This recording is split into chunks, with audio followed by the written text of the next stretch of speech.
En la cumbre del Santa Tecla, Decio Junio Bruto se sentía por fin dominador de lo desconocido. Corría el año 138 a.C. A los pies del procónsul de la Hispania Ulterior, rompía el mar contra las rocas, 360 metros más abajo, desgastando su bravura antes de embocar la entrada del pequeño puerto.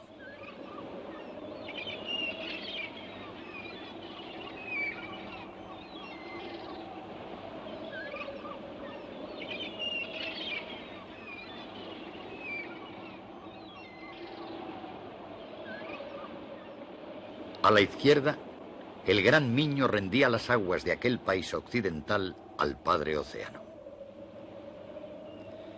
Del Duero portugués al Navia asturiano, prolongando su presencia hacia el este por tierras de León y Zamora, vivían aquellos pueblos en los que el romano supo discernir la presencia de un sustrato cultural unificador.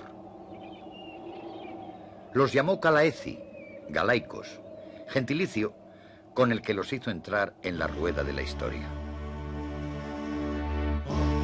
Gentes bravas, aquellos Calaeci, contra los que Decio Junio Bruto había luchado desde que sus legiones traspasaran la frontera natural del Duero. Sus poblados fortificados en lo alto de los cerros se distinguían claramente de los de otros pueblos de la península, a pesar del entronque común celta. Aquellos castros parecían una estructura caprichosa y fortuita, casi como una excrescencia natural del terreno, todo lo contrario al trazado rectilíneo del campamento romano y de otros castros de la Hispania conquistada. La mano del hombre respetaba los accidentes del suelo, acoplando murallas, calles y viviendas a los desniveles de las líneas del monte en que el castro se asentaba, siempre protegido contra los vientos húmedos por la cumbre que le servía de abrigo.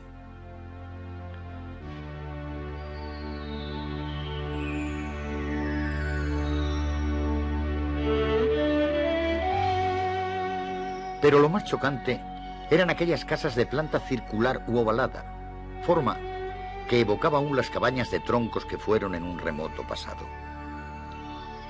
Entre ellas, siempre separadas unas de otras, se desarrollaba un dédalo de callejas, laberinto sin sentido para la mente romana, cuyo sinuoso recorrido podía obedecer a un plan genial de defensa o a la improvisación elevada norma de urbanismo.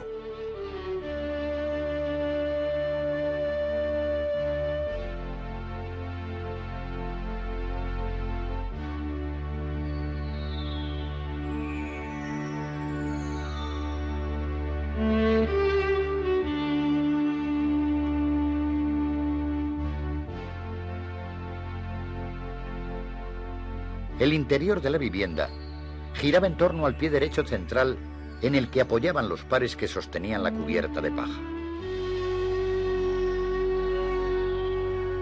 En aquella circunferencia de 3 a 5 metros de diámetro se apiñaba la familia. Sentados a lo largo del muro, en un banco de piedra o de madera, recibían la caricia del fuego encendido en el pequeño hogar situado en el centro. La temperatura interior resultaba agradable en la penumbra rota únicamente por el resplandor de la llama y la minúscula ventana abierta en el muro. Por fuera, las cubiertas cónicas dejaban transpirar la vida del poblado con el humo que se filtraba entre la paja cuidadosamente entrelazada. Los fuertes vientos del oeste parecían los enemigos naturales de aquel eficaz sombrero protector de la vivienda sobre el que la lluvia resbalaba sin apenas humedecerlo.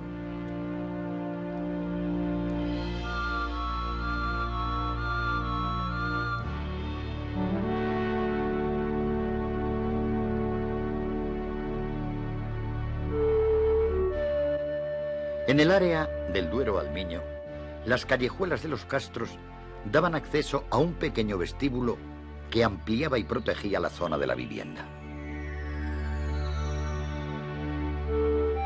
Niños y animales compartían este espacio en el que destacaba un pequeño horno para asar alimentos.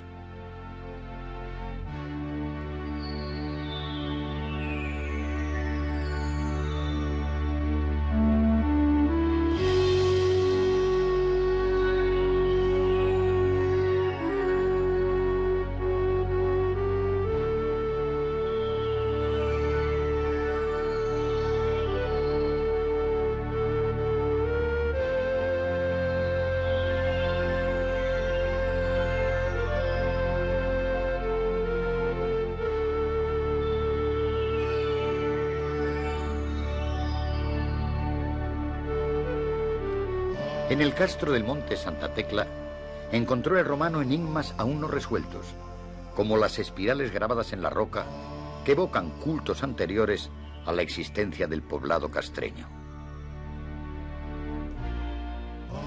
En los orígenes de la Edad de los Metales, el comercio del estaño vinculó a los pueblos del occidente europeo, haciéndolos partícipes de estas formas de representaciones rupestres. Huellas del pasado que la cultura castreña incorpora figurativamente, enriqueciéndolas con nuevos significados.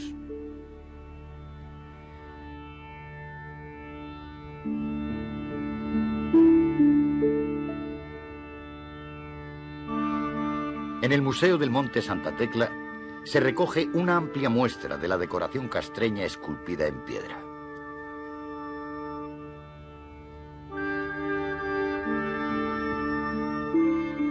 Espirales serpentiformes relacionadas con la fecundidad. Esvásticas representativas del culto solar. Formas circulares que evocan el misterio de la vida y la muerte.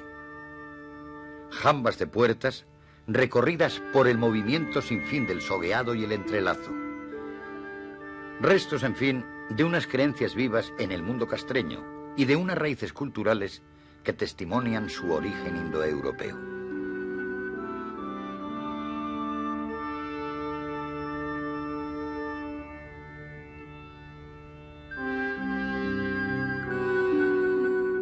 En el Museo del Monte Santa Tecla, junto a los molinos de mano y otros útiles de la vida doméstica, se recoge un amplio muestrario de esta decoración esculpida en piedra, que los habitantes de los castros colocaban en las puertas y muros de las viviendas.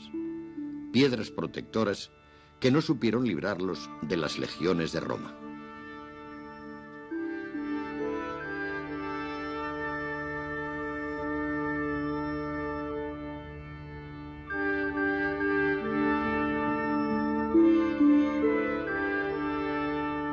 En puertas y muros colocaban los habitantes de los castros estas piedras protectoras que no supieron librarlos de las legiones de Roma. La conquista del norte de Portugal y de la actual Galicia, a lo largo del último siglo antes de Cristo, supone la transformación de la cultura castreña. Una cultura que remonta su existencia constatada al siglo VI antes de Cristo y que todavía no ha muerto.